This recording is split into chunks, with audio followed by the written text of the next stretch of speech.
నరేష్ గారు. Thank you. అందరికీ నమస్కారం. బచ్చలమల్లి ప్రీ రిలీజ్ ఈవెంట్కి వచ్చిన నరేష్ గారి ఫ్యాన్స్కి, మీడియా మిత్రులకి అందరికీ థ్యాంక్ యూ. ఎలా ఉంది టీజర్? సాటిస్ఫైయా? ఓకే.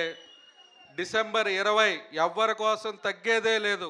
వస్తున్నాం, కొడుతున్నాం, రాసి పెట్టుకోండి. ఈ సినిమా కథ విన్నప్పుడు నేను ఒక 15 నిమిషాలు నా కళ్ళ మట్టి నీళ్ళు ఆగలేదు. 1.5 year క్రితం ఈ కథ విన్నాను. ఇలా ఈ గ్యాప్లో సినిమా స్టార్ట్ అయిన దగ్గర నుంచి ఇష్టపడి ప్రేమించి చేసిన సినిమా ఇది.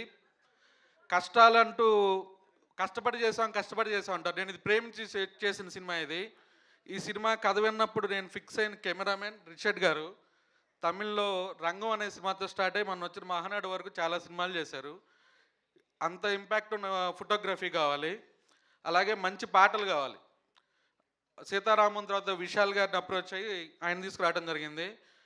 అలాగే మంచి పెర్ఫార్మెన్స్ ఉన్న హీరోయిన్ క్యారెక్టర్ హనుమాన్ తర్వాత మన హీరోయిన్ ఈ సినిమా చేస్తుంది.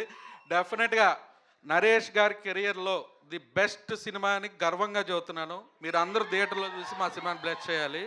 మా డైరెక్టర్ గురించి ప్రీ రిలీజ్ ఈవెంట్లో మాట్లాడతాను. Thank you sir. ఇది ఒక్క క్వశ్చన్కి ఆన్సర్ చెప్తారా? ఇది కూడా ప్రీ రిలీజ్ చెప్పండి. ఎలా సార్? ఏది ముట్టుకుంటే బంగారం? ఏమన్నా రాయి ఏదైనా కలిసి వచ్చే స్టోన్ లాంటిది ఏమన్నా పెట్టుకున్నాను? ఇదేదో రాయి కనిపిస్తుంది. అంటే ఏది ముట్టుకుంటే అది అట్లా బ్లాక్ బస్టర్లు ఎలా అయిపోతున్నాయి సార్?